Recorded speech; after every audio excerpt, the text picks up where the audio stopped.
Bueno, el día de hoy la sesión, como pueden ver, se llama De lo temporal a lo atemporal. Y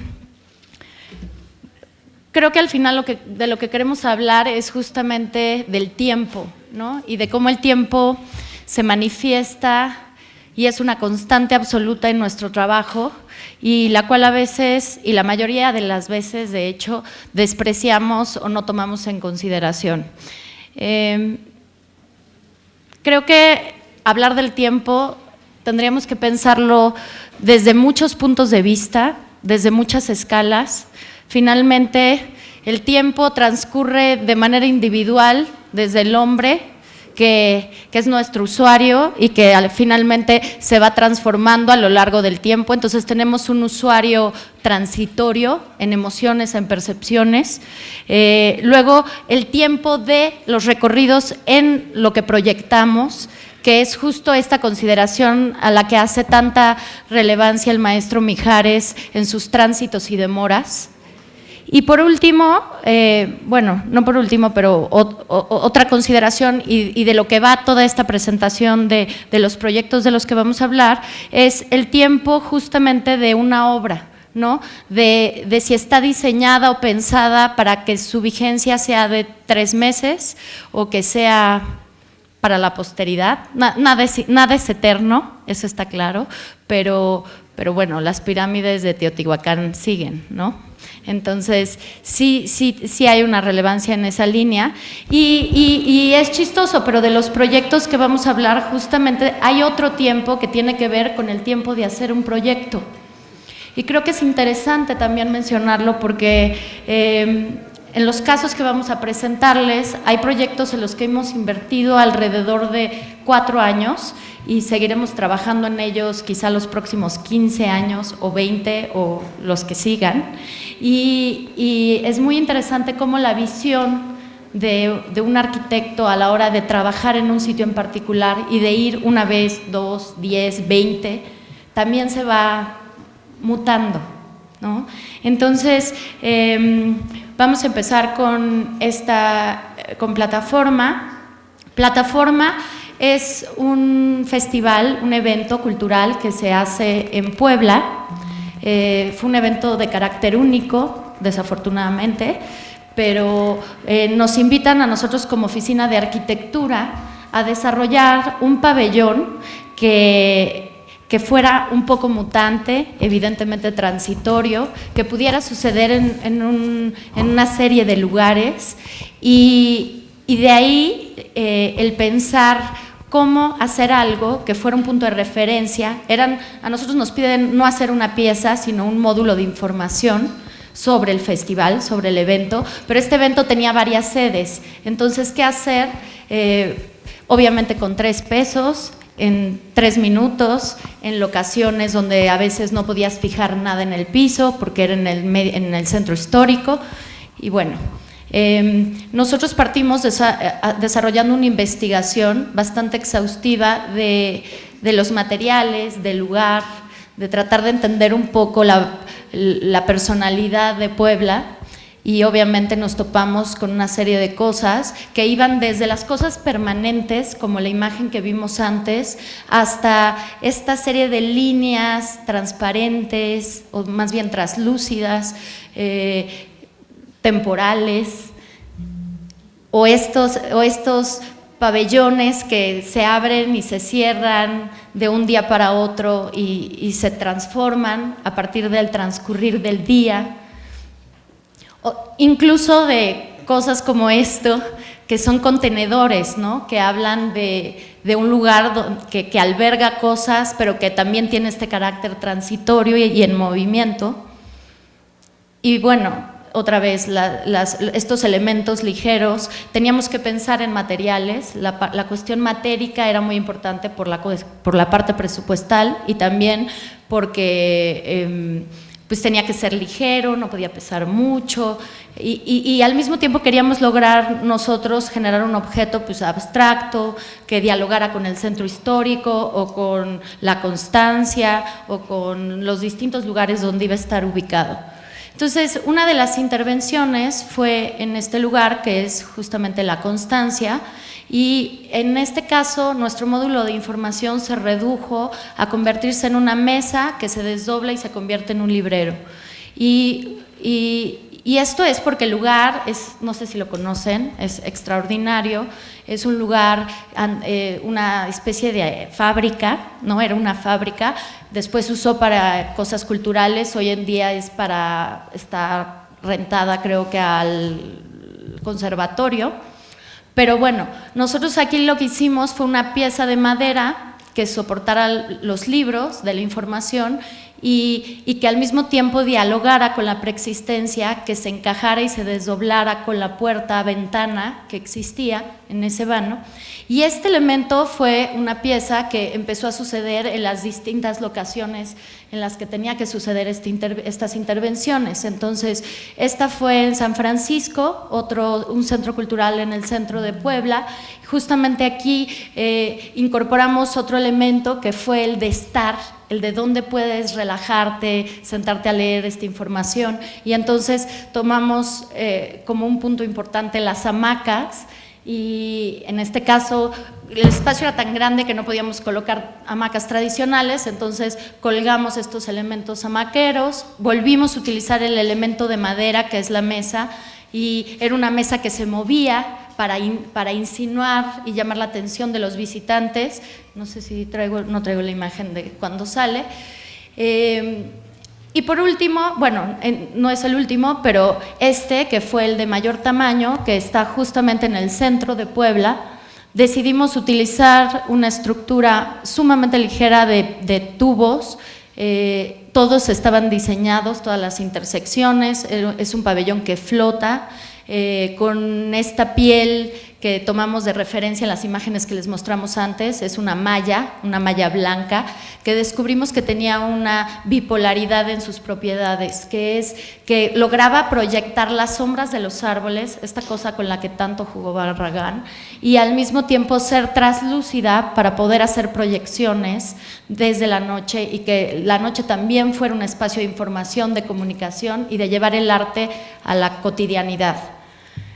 Entonces, bueno, aquí es justamente donde se ve, también se vuelve una lámpara, ¿no? Una lámpara que muestra un poco lo que está sucediendo allá adentro, y la decidimos colocar exactamente en eje con un pasaje, que es el que pueden ver aquí, un pasaje que existe, es el único que existe como claramente en ese zocalito, y generar un poco este eco, que otra vez, a pesar de ser una pieza temporal, siempre buscamos cómo amarrarla un poco al contexto, a partir de las perspectivas, a partir de los ejes de composición, y esta pieza cuando se abría evidentemente te daba esta profundidad, y con la idea de aún dramatizar esta profundidad colocamos al fondo, cosa que normalmente le tememos un poco, pero colocamos un espejo, porque el espejo tiene esta bipolaridad, ¿no? Puede ser tremendamente interesante su uso o tremendamente desafortunada. Y entonces allá adentro empieza a suceder otra vez esta pieza de madera que se desdobla, que hace estos espacios donde la gente se podía tirar, unos huecos donde nosotros siempre esta relación con la vegetación es importante, entonces a pesar de ser un cubículo cerrado, volver a tener cerca la vegetación a la hora que te tiras en las hamacas. Aquí vemos ya cómo se lograban las proyecciones. Y por último esta pieza que era un módulo móvil que tenía que ir moviéndose por la ciudad, y una vez más los elementos de madera, en este caso son escalones, son también lugares para sentarse, es también la mesa, pero también es la puerta que permite que se cierre este objeto y que se pueda ir moviendo por la ciudad. Esta es la última. Digo, lo interesante de este ejercicio tiene que ver con, otra vez, la línea entre hacer arquitectura y estar en el mundo del arte, y dentro del mundo del arte había este festival que implicaba una serie de representaciones de diferentes artistas en diferentes zonas, a veces más del siglo XX, a veces eran unas ciertas haciendas, y ahí donde sucedía todo eso, de repente te dicen, bueno, haz unos módulos de información. Al hacer un módulo de información que es un contenedor, pero que también al mismo tiempo quieres informar qué hacen los artistas, entra ese punto donde, bueno, estás haciendo casi una pieza de diseño industrial, también de alguna manera se vuelve este pequeño pabelloncito muy arquitectónico, pero al final de cuentas también estás haciendo una manifestación cultural, una pieza en sí misma. Por eso, cuando al final en la plaza estaba la caja que por un lado rescata la sombra de los árboles, por otro lado se vuelve una radiografía y deja ver la volumetría de los objetos cuando se prende por dentro, y por el otro lado tiene esa condición de ser un back projection, y lo que está muy bien es que logras en un espacio público donde de noche, ya de madrugada dejábamos andando los videos de los artistas, que a veces cuando estás en la parte del museo, la parte más formal, había videos que tienen su pantallita, sus audífonos, y la gente no tiene a veces la paciencia para quedarse a ver la pieza. Y lo curioso con estas es que al tenerlas en el Zócalo, incluso a esas horas tardes de la noche, resulta que los chavitos que están por ahí merodeando se quedaban viendo las imágenes y presenciando la obra de otros. Entonces, lo que es interesante es, otra vez, la pieza es la estrategia, y la estrategia tiene que ver con la oportunidad de ser un contenedor que además se vuelve aliado de lo que hacen otros, y desde allá presentar una experiencia cultural, ¿no? Bueno, el Museo de Arte Moderno también nos piden una pieza, también muy interesante, porque era una colectiva de la Fundación de Arte de Vancomer. Entonces, ¿qué pasa cuando te dicen, en tal museo vamos a invitar a 30 artistas, y me invitaban a mí, ¿no? Pues, y tú haces una pieza. Bueno, yo, como les he comentado, no me he sentido cómodo con llevar una pieza y montarla ahí. O sea, ya me pasó alguna vez en el Reina Sofía en España, que sí me invitaron, y que, bueno, por el carácter de la exposición, ahí lo que sí hice fue llevar la fotografía de la Torre de los Vientos y la maqueta como una pieza. ¿Por qué? Porque ahí sí era algo más convencional, era la historia del arte mexicano, y bueno, ahí tenía sentido. Pero acá, al tratarse de artistas emergentes, yo decía, bueno, ¿de qué manera yo podría tratar de generar no una pieza que llevo allá como los otros, sino una intervención en el propio lugar? Entonces, como siempre, te pones a analizar el sitio. No se nos olvide que el Museo de Arte Moderno que hizo Ramírez Vázquez, al mismo tiempo, casi al mismo tiempo que Antropología e Historia, pues tiene una realidad 100% diferente, es decir, pareciera que está hecho por dos arquitectos diferentes. ¿Por qué él decide hacer este edificio todo de cristal cuando lo que vas a exponer adentro es arte moderno? Y el arte moderno, en esencia, pues es presentar pues cuadros, no es como ahora el arte contemporáneo. Entonces, de repente dices, bueno, pues, y no es el caso del pabellón de Mies, bueno, de la pieza de Mies en Berlín, que es tan grande que puedes armar de diferente manera las museografías. Entonces, bueno, yo decía que aquí hay una contradicción, aquí hay un edificio de cristal que quiere ver al exterior los árboles, porque está en un bosque, pero al mismo tiempo, todo el tiempo le andan poniendo tablarrocas para tapar las ventanas, y por lo tanto hay una cosa que no está pasando bien. Entonces yo quería hacer un comentario al respecto, es decir, ¿qué pieza podremos hacer para que genere esa situación? Entonces, analizando la sala de exposición, que es la del fondo, en la planta alta, que hoy día ya no es sala de exposición, ahora tiene otros usos, decía, bueno, pues si realmente contamos todas las ventanas, eran 23 ventanas. Entonces esto era un 23ava, ¿cómo se llama? Una 23ava parte. Sí, bueno. ¿Cómo se dice geométricamente? ¿Un qué? Bueno. Un 23avo, ¿no? Bueno. Bueno. Ah, bueno. No es un hexágono, no es un 23avo. 23ª, seríavo. Ok, entonces desde ahí dije, ok, bueno, entonces hacemos un dibujo en términos más coloquiales del pedazo de pastel, ¿no? Cortamos, como ahora sí, como en Plaza Sésamo lo hubieran hecho, cortas la 23ª parte, dibujamos el negativo, ¿no? Y entonces decimos, bueno, ¿qué pasa si ese negativo lo convertimos en un positivo? Entonces nos pusimos a analizar todo el no, pues aquí ya veré, este no sirve, no sí sirve. Nos pusimos a analizar cómo estaba todo alrededor, ¿no? Y escogimos darle en un punto específico un puente que donde tú pudieras salir, retirar la ventana y poder salir para poder tener la presencia de los árboles y tener una experiencia incluso tectónica con los árboles. Otra cosa importante, hablando desde lo temporal a lo temporal, me piden de repente hacer un dibujo de la pieza, cosa que no me habían pedido nunca, e hice este dibujo en carbón, es un dibujo en carbón. Y es un tema que ya no lo hemos hecho mucho ahora que hemos estado en contacto con la gente del Pompidou de Francia, del museo. Este tipo de piezas de sintetizar la idea y hacer un dibujo, un croquis que pueda resumir, hay que darle un valor, se los dejo a ustedes también como de reflexión, como eso que dicen, este cuate terminó la obra y luego la dibujó para que saliera en el libro ya muy bonita, ¿no? Pues yo creo que sí se vale dibujar, redibujar, repensar la idea y plasmarla para comunicar mejor en un nuevo medio. Finalmente, publicar la obra, ya sea en un libro o ahora a manera digital, tienes que encontrar la instrumentación con tu carácter para resolver las cosas. Entonces el dibujo en sí me parece interesante y ese dibujo sin duda lo hice después de haber hecho la pieza.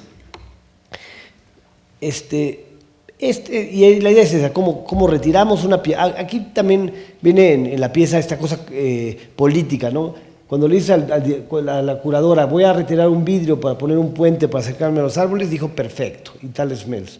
Y de repente hablamos con el director del recinto, del Museo de Arte Moderno, y le dijimos, oye, vamos a hacer esto. No, ¿cómo creen que eso va a violentar el inmueble? Le dije, no, es retirar un vidrio. Tan solo eso, retirar un vidrio, y si retiramos el vidrio y luego lo volvemos a poner, no te cuesta nada, no pidas ni permisos, o sea, retira el vidrio y ya, ¿no? El clima de México lo permite, ¿no? Si quieres, vemos la siguiente. Aquí está un poco el dibujo, ¿no? Y como nos fuimos acercando, aquí hay un pasaje alrededor del museo y cómo generamos estas cotas ya para armar la pieza. La pieza al mismo tiempo, sí que es la anterior, está bien. Sí, es una serie de tablas, eso otra vez hay que ser muy disciplinados constructivamente, es diseñar un muelle nada más. En algún momento también dijimos, bueno, hagámoslo con la basura de la museografía del lugar. Entonces en algún momento pensé en todas estas tablarrocas que habían tirado y que estaban como amontonadas en el fondo, reocuparlas para transformarlas en el puente. Cuando ya estamos en eso, volteamos un día y lo que siempre pasa, 14 meses de que no se llevan la basura y cuando la quieres, se la llevó el camión de la basura, ¿no? Entonces, ya decidimos entonces hacerlo con madera, ¿no? Con un sistema de cimbra que vuelve a ser una cosa muy económica porque es material rentado o reutilizable. Entonces, al final nos apoyamos en el basamento de la parte de tierra y armamos el puente. Y es el día de la inauguración. Separas el vidrio, dejas simplemente apoyado la plataforma y tienes tus apoyos entonces ya en la parte de tierra. Y lo que les decía, buscar el sitio donde al final lo que sea evocativo es justamente la experiencia de la gente caminando ahí entre los árboles, rasguñados, acariciados por los árboles. O sea, esa imagen completamente tensa de muchos años donde los árboles están pero no están, el bosque está pero no está, porque es un museo que te enseña, no te enseña, nos permitía, como en el clásico ejemplo de la pintura de la pintura en general, el cuadro es una ventana y desde la ventana generamos un contenido. Esa es la vista contrario, ¿no? La vista desde los árboles hacia el interior y las obras de los otros. El cómo se arma ahí. Y luego algo importante, la estrategia del barandal, como pasó con el Exteresa. Aquí había unos troncos increíbles que iban cruzando y dijimos, bueno, perfecto, hagamos un barandal vertical que permita abrirlo cuando sea necesario para que pasen las ramas de los árboles. El lograr esas piezas, regresando a lo temporal, de lo temporal a lo temporal otra vez, el lograr estos ejercicios hacen que esa estrategia no es tan difícil pensar que hay una serie de tiras verticales cada tanto y que las voy a mover porque hay un accidente de la topografía o del programa que me pide que lo cambie. De verdad ha logrado en nuevos proyectos tener una cierta libertad de así hay que trabajar, incluso con piezas ya más pesadas. O sea, sí puedes transformar, sí puedes manipular a partir de una metodología y de una modulación, ¿no?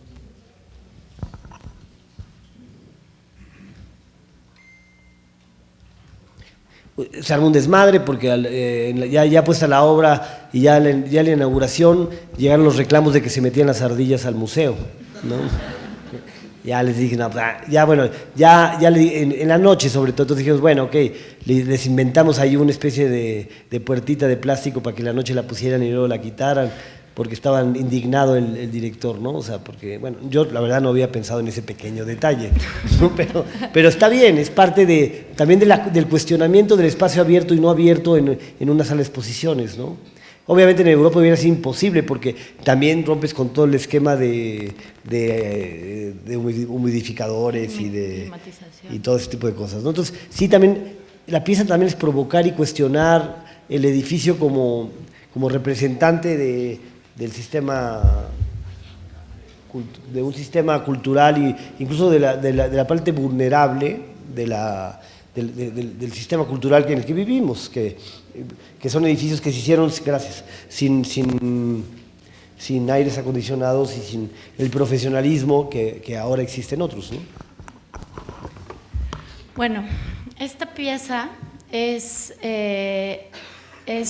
una pieza que nos piden en paralelo.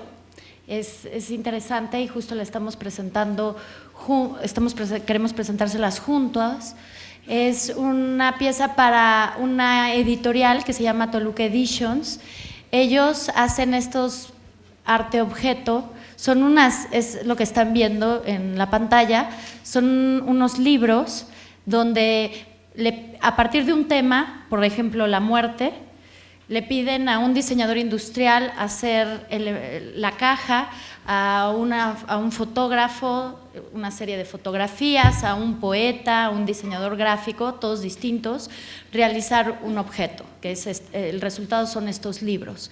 Entonces, ya la idea de desarrollar una museografía, en este caso a diferencia un poco de las piezas anteriores, la primera como un módulo sí funcional, pero como decía Mauricio, que tiene este carácter, a nosotros nos piden módulo de información, pero al final sabemos que hicimos una pieza que fue un módulo también de comunicación a escala urbana, ¿no? No lo dejamos acotado en esta cajita. La segunda fue una pieza como tal, una intervención, una pieza efímera. Esta también es una pieza efímera, sin embargo, es una museografía que debe de servir para mostrar estos libros maravillosos, que además tienen, o sea, con una gente increíble para trabajar, muy abierta, muy interesada en que lográramos proyectar también nuestro trabajo junto con los libros, nuestro trabajo museográfico. Y nosotros cuando hacemos museografías normalmente tratamos de ser muy silenciosos, justamente para lograr que la pieza de arte sea la que se destaque mucho más. En este caso, por la escala incluso de las piezas, que no son libros pequeños, pero ahorita los verán con una escala, nos pedían un poco una museografía a esa escala. Y bueno, estas es algunas de los libros.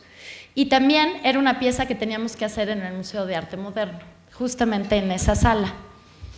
Y lo que pensamos es, justamente en ese tiempo estábamos trabajando en artes y en toda esta idea de los múltiples recorridos, del laberinto, de la sorpresa, del tiempo de recorrer y de ir descubriendo un lugar.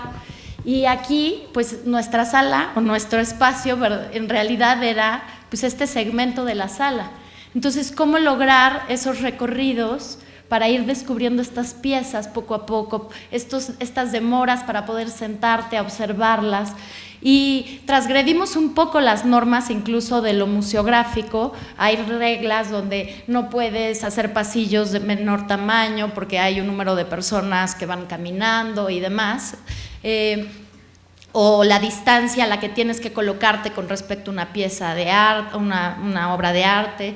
En este caso fueron ellos muy accesibles y justamente creo que tiene que ver con que lograba sí esta cosa de recorrer, con una pieza temporal, lograr en un espacio totalmente abierto y no fragmentado, generar estos recorridos de asomarte, descubrir, sentarte, volverte a levantar, volver a tener una visión distinta de la pieza, que era la museografía. La museografía se volvió una pieza en sí misma, y entonces decidimos ir haciendo estos bloques, esta volumetría que subía y bajaba, que era un solo material, que era tierra, además, porque creíamos que justamente esta perfección de los libros tenía que hacer contraste con algo mucho más natural, más texturizado, y entonces estos bloques generaban las bancas o bien los bloqueos visuales, y también era como una pieza que se construyó a partir de un escarbar, ¿no? De más bien como cuando las hormigas entran en la tierra y van generando todos sus laberintos y esas conexiones. Nosotros fuimos construyendo esta pieza un poco de esa forma y de imaginar cómo iba a ser este recorrido libre, porque finalmente no era un recorrido con un orden particular, ir a partir de eso generando todo este movimiento. Y bueno, construimos en el número de maquetas, que son las que ven aquí. Estos eran los espacios donde se alojaban los libros, y entonces era todo llegamos a violentar esto casi 90 centímetros, o sea, para pasar. Entonces también lograba que el recorrido fuera individual, y el hacerlo individual le daba otro grado de concentración, ¿no?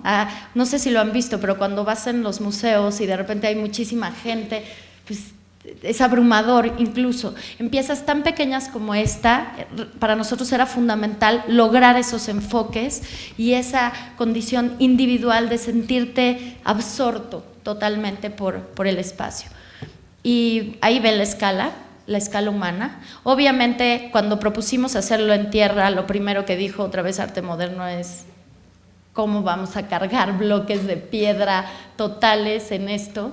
Y a diferencia un poco una diferencia absoluta de lo que sí hicimos en Artes, hicimos una serie de bloques de polipropileno, o sea, en realidad es tierra aligerada. Oye, pero lo que es interesante es que antes nos encontramos con un director del museo bastante…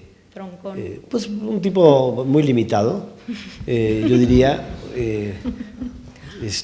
Y entonces hay que lidiar de una manera diferente. En este caso estaba Osvaldo Sánchez, que con mucha más creatividad, claro, mucho más dispuesto, y entonces fue cuando simplemente, sí, con un calculista y tal, vimos cómo repartir las cargas y hacer esta pieza efímera, una pieza efímera pero completamente tectónica dentro del museo, que quizás era lo insólito, ¿no? O sea, claro, el contenedor del contenedor del contenedor, porque lástima que, bueno, no sé si estén después, pero si no, luego les compartimos cada una de las cajas hechas por diseñadores industriales y también por escultores, que tienen que ver con de madera. O sea, por ejemplo, decían el fotógrafo Serrano, que se fotografía en la morgue muertos, que son fotos increíbles sobre muertos.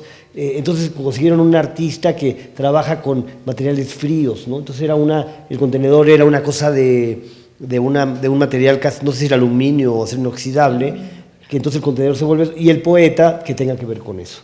En el caso de mi madre, que hizo una cosa, sus fotos, pues creo que es un japonés el que le hizo con una madera tallada, y con otro poeta que tuviera que ver. Entonces cada uno, o Thomas Ruff, eran artistas de primera línea todos, y lo interesante de esos contenedores. Entonces, ¿qué haces con el último contenedor, que es la museografía? Nos dijeron, queremos que sea una obra en sí misma, no nada más que sea un lugar para poner los libros. Entonces, desde ahí era decir, bueno, ¿cómo los contenemos?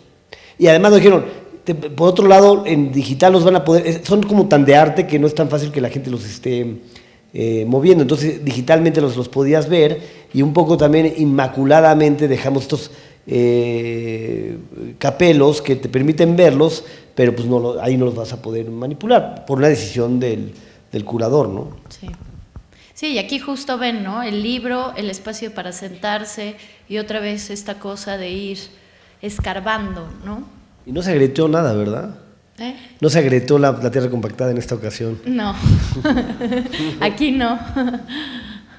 No, lo digo porque fue un trabajo tan preciso, tan cuidado con el mismo constructor y lo hicimos tan a milímetro que quedaron las piezas incluso con el riesgo de verse demasiado perfectas. Impecables.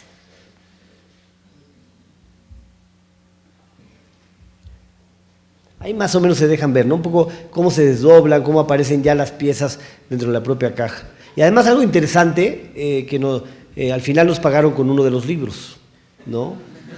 Está bien, es como que no he visto colección. en la oficina. No, bueno. No se puede todo. Bueno, en fin, creo que la idea aquí es mostrarles cómo en muy pocos metros cuadrados lograr el recorrer, ¿no? El descubrir, y en una pieza aparte temporal. Entonces, bueno, ahí se ve un poco mejor lo que querías, Mau. Entonces la colocación, ese es el de mi jefa. El de la colocación, cómo colocan ellos, que el curador lo hizo, cómo coloca la caja desdoblada para que logres ver la escritura, la foto, la madera. Entonces, meterte en esa escala es muy importante, porque así como al final también cuando vas a lo de Chipperfield y ves cómo se mete el barandal, el recinto y todo junto, así es esa decisión que al final te lleva a diferentes componentes, llevarlo aquí en esta otra, que es como estás viendo cómo ya otro artista metió la caja, la foto, y tú haces la otra pieza, pues obviamente enriquecen mucho las oportunidades que tienes de gustar el detalle, ¿no?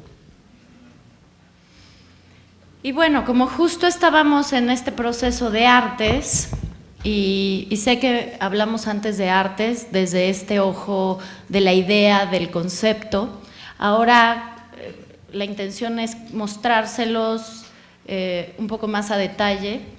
Sobre todo más a detalle y desde la vista de algo que es esencial platicar en esta cátedra, ¿no? Que tiene que ver con la temporalidad.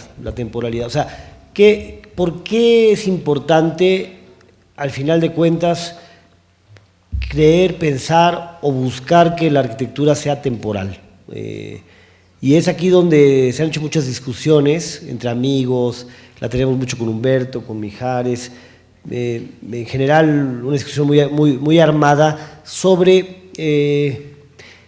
los arquitectos tenemos un gran problema de estar condenados y estar presionados por el estilo. El estilo es un mal necesario, es una cosa que si podemos, tratemos de sacudirnos, porque cuando ya te dicen, esa casa, si ese edificio es muy tu estilo, te parten la madre. Te parten la madre porque entonces están etiquetando, están acotando todo el trabajo a una condición formal, cuando en realidad lo que queremos o buscamos, por lo menos, es que la respuesta final de las obras y del material que utilizamos y de los recorridos, las secuencias y las experiencias, que son lo que nos interesa, eso es lo que para nosotros se vuelve la obra. Y si eso sucede bien, tendría que ser atemporal, porque ya no estamos casados con una serie de condicionantes que marcan una década, marcan un tiempo específico de gusto estético. Tiene que ver más con las necesidades propias de los grupos sociales que lleva, como hemos platicado antes, en los mercados, por ejemplo, hacer el mercado ambulante es así desde hace muchos años, milenios de años. O sea, sucedía con nuestros prehispánicos, sucedía en Grecia, sucedía en mil lugares de que sistemas de operación funcionan y tú entiendes una acción estética muy similar a pesar del tiempo. Y eso hace las cosas. Cuando decimos Ecatepec y las islas griegas se parecen, porque hay sistemas de organización colectiva que lo definen, hay una experiencia estética similar, aunque unos sean blancas y hoy día pagues una fortuna para ir a visitarles, y en las otras, si las vas a visitar, perderás una fortuna. O sea que, otra vez, todo se junta, siempre pierdes una fortuna.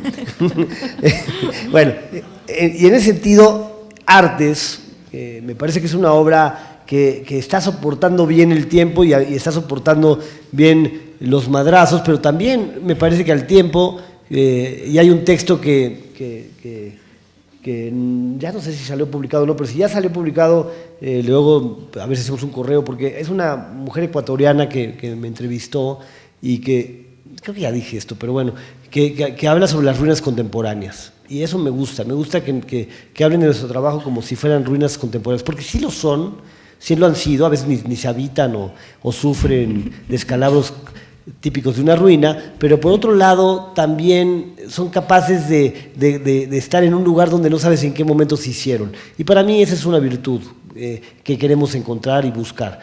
Una arquitectura que puede desplazarse y sacudirse su propio tiempo.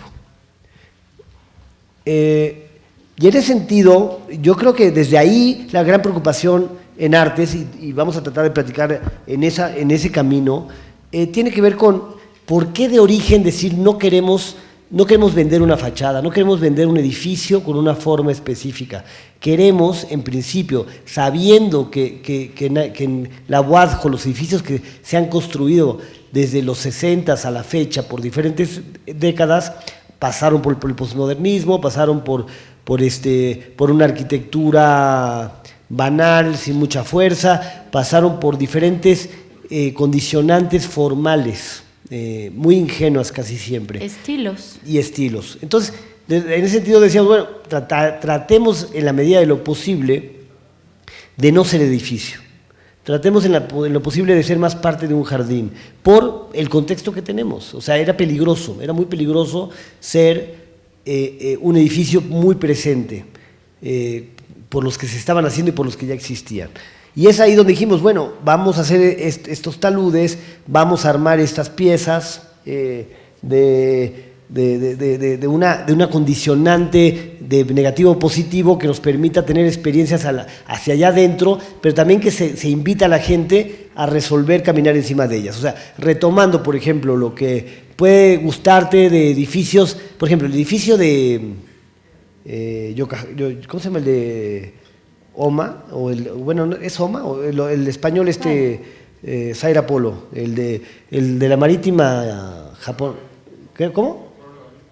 O sea, esta terminal este lugar de terminal para que fueras ahí a agarrar los barcos, que se hizo en Yokohama, en Japón, que hizo este español y la iraní, ¿no? Bueno, ese edificio, FOA. Este edificio, a mí generalmente ellos no me gustan como arquitectos, de hecho no le creo nada a ese cuate, porque es un cuate que sale del AA, que arma este edificio, que además lo hicieron a nivel escolar, pero cuando ya ves el trabajo solo de él, todo tiene que ver con una argumentación, muy Koolhaas, él salió del despacho de Koolhaas, con esta cosa de justificación intelectual de las cosas y siempre exprimiendo un apunte formal de cómo se mueve un edificio para que sucedan cosas. Bueno, ¿qué es la parte interesante de ellos? Que no me parece en su proyecto del todo atemporal, pero que quisieras que le suceda a tu edificio. ¿Cómo transformas un edificio para que lo puedas caminar en diferentes topografías? Se puso muy de moda, todo el mundo ya quiere hacer techos muy ondulados para que te puedas acostar, recostar, pero hay un momento que ya se empezaba a volver un manierismo de eso, ¿no? ¿Por qué ahora hablo de eso? Porque a mí me parece que cuando pensamos en estos taludes y cuando pensamos en tirar la tierra para que pudieras no solamente ocultar un poco los edificios, sino poder caminarlos y explorar esos espacios. Me parecía que a la mexicana era mucho más fácil no arriesgarte a hacer techos caminables, pero con vegetación, que al final, por el mantenimiento, imagínense si hubo problemas de grietas, imagínate qué hubiera pasado si hubiéramos hecho toda esa condición. Y sin embargo, cuando la gente dice es que tienes que subir el talud para entrar a la escuela, a mí me parece increíble, porque esa oportunidad de subir, bajar, verlo arriba, verlo abajo, con pendientes naturales que van sucediendo, está muy bien, al grado que en algún momento decían, oye, pero queremos ya unos caminos más formales. Entonces, perfecto, preguntemos a todos los alumnos cuál es el camino que ellos creen que son los más divertidos, atractivos, para que pudiéramos hacer los caminos cuando hagamos la vegetación del talud. Y de repente te das cuenta que con solo transformar y mover tierra puedes encontrar experiencias estéticas de un tipo sin tener que mover o con un costo muy grande, como en el caso de este edificio de Japón, donde fue una locura geométrica ver cómo hacer que estas maderas se pudieran armar y transformar. Bueno, podemos decir el anterior también, sí, claro. Porque también estoy con ese tema de las diferentes escalas. Estas maquetas, hablando otra vez de lo temporal en lo atemporal, estas maquetas fueron muy importantes, muy intuitivas dentro de nuestro trabajo, porque de repente encontramos que la mejor manera de explorar era con plastilina, o sea, cosa que a nuestro maquetista no le cayó muy en gracia, porque no es la manera en que generalmente hace las cosas, que es un gran maquetista.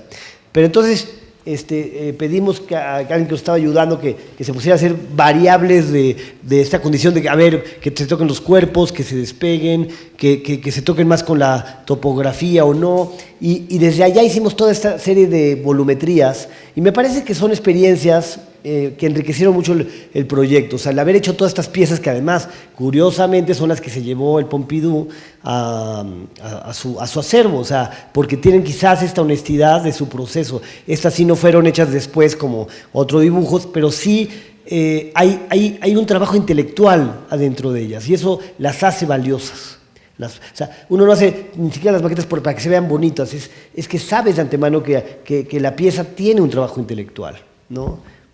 No, y finalmente la plastilina nos ayudaba no solo a hablar de esta condición matérica, que era una pieza casi escarbada, que no era escarbada en realidad, nosotros construimos la topografía, pero eso era la sensación que queríamos lograr, un poco como en el otro caso de Toluca Editions, y a partir de eso ir construyendo todos estos recorridos e ir imaginando el subir al talud, el bajar, y justo de lo que decía Mauricio, unos alumnos que nos entrevistan después, mucho tiempo después, unos 3 años después de artes, decían, es que no alcanzamos a entender por qué nos ponen el talud.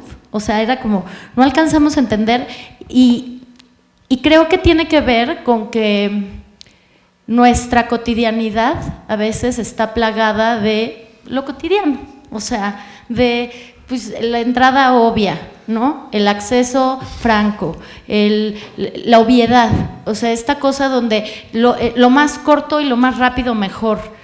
Ahora, y creo que ahí se subestima un ingrediente fundamental que nosotros tenemos que agregar a nuestro trabajo. O sea, esta historia donde, no voy a decir nombres, pero cuando yo entré a la facultad, el primer ejercicio que me pusieron a hacer fue una relectura de la Casa Gilardi, porque no es funcional, ¿no? Imagínense, modificar la Casa Gilardi. O sea, porque no es funcional. ¿Por qué no es funcional? Porque tiene el pasillo larguísimo para llegar a la cocina del comedor. Me parece que ahí hay, o sea, es otra vez, si partimos que la Facultad de Arquitectura estamos cuestionando, o sea, y no estoy diciendo que no debemos de hacer edificios funcionales, pero la funcionalidad no debería de partir de 10 metros de distancia o no, y creo que tiene que ver con esto. Tiene que ver con cómo, incluso con un programa, cómo haces que funcione un lugar, y tiene que ver desde cómo es la circulación de ese lugar. Y, por ejemplo, aquí hay algo importante que mencionar, con lo que tiene que ver con lo de la Gilardi. Voy a poner otros 2 ejemplos. Cuando ustedes van al ECO y ven cómo Matías Geritz agarra y te mete hasta el fondo vas a la parte de la sala principal y sales al patio, ya no eres consciente que el muro que está enfrente de ti está a 15 centímetros del ruido de la calle. O sea, ya en ese momento estás en un patio contenido y nunca eres consciente de que ahí hay 15 centímetros y está esta cosa de ruido en la parte de afuera. Y eso es una maestría porque lograste contener a partir de tu ejercicio de movimiento para después olvidar lo que está realmente presente, que ya no está presente. En ese sentido, también Alberto Kalach tiene en su casa de Valle de Bravo, cuando vean en su monografía o en sus libros, en su casa personal, también hay una cosa donde te tocas y de repente tienes que hacer todo un movimiento y cuando regresas a la zona de la alberca, que es una parte alta, ya estás como en una zona la más lejana de la casa. Pues no, cuando llegas ahí es que estás al lado de donde estaba la puerta. O sea, das toda la vuelta y ya llegaste a un sitio donde incluso a veces sí hay una puertita para ver quién llegó al ladito, pero en realidad pasa lo otro porque no quieres estar en ese lugar tan íntimo al lado de la casa. Entonces, ¿qué pasa aquí? Esta abertura que ustedes ven acá es una abertura que estuvimos pensando mucho y de repente teníamos la Avenida Universidad, y de repente todo el mundo decía, ¿por qué no hacen la abertura pegada a la avenida? Porque pegada a la avenida pues la gente llega más rápido, pero yo estaba clarísimo que si abrías eso, todo el ruido de la avenida se iba a meter al edificio. También en algún momento... Perdón, inconscientemente la gente iba a entrar por ahí, o sea, porque era como obvio. Es obvio. Y por otro lado, empezamos a perforar por diferentes lados. Perforar el talud y dejar que por todos lados entraran. Que al final la gente entra, pero subiendo y bajando el talud. En ese momento entras en un cráter. Si lo hubieras perforado como están en estas maquetas, le hubieras dado en la madre a los espacios otra vez. Generas 1000 vestíbulos. Entonces vuelves a caer en un problema en el edificio. Entonces, al final, logramos entrar por la universidad y darle la vuelta para poder entrar acá y empezar a tener la experiencia interna. O en su defecto, subir y bajar. Que eso, al final, te vuelve a contener en la parte de acá. Otro elemento que la gente de allá no ha querido leer, y porque no es un problema nuestro, pero es un problema de la propia universidad, es que este camino conecta con la relación peatonal con las otras facultades. ¿Por qué? Porque queremos que haya un vínculo con las otras facultades. Que no se ha dado, pues tampoco podemos... O sea, generamos una pista, unas posibilidades de vínculos que no se den, es como lo que pasaba aquí en Ciudad Universitaria. Se daba hasta que hubo el movimiento del 68, y al menos en mi caso, por desgracia, siempre los talleres miran hacia la calle y miran hacia la alberca y no miran hacia el interior, que es lo importante. ¿Por qué? Porque ya no estaba la cafetería, porque no está esto, aquello, etcétera, ¿no? Entonces, bueno, ya les hemos platicado de cómo hicimos con este elemento de tratamiento de aguas, el talud y lo que decíamos, aquí está la gran avenida.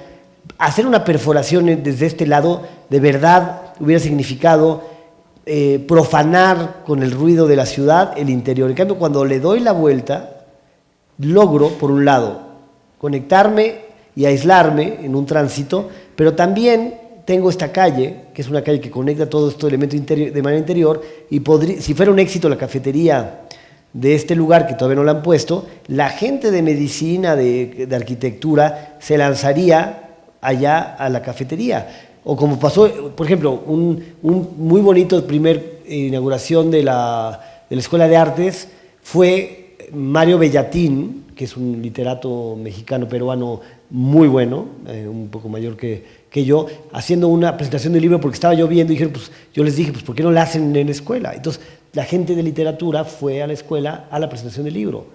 No volvió a suceder. No volvió a suceder, bueno, porque ya no dependía de nosotros, ya no estábamos ahí.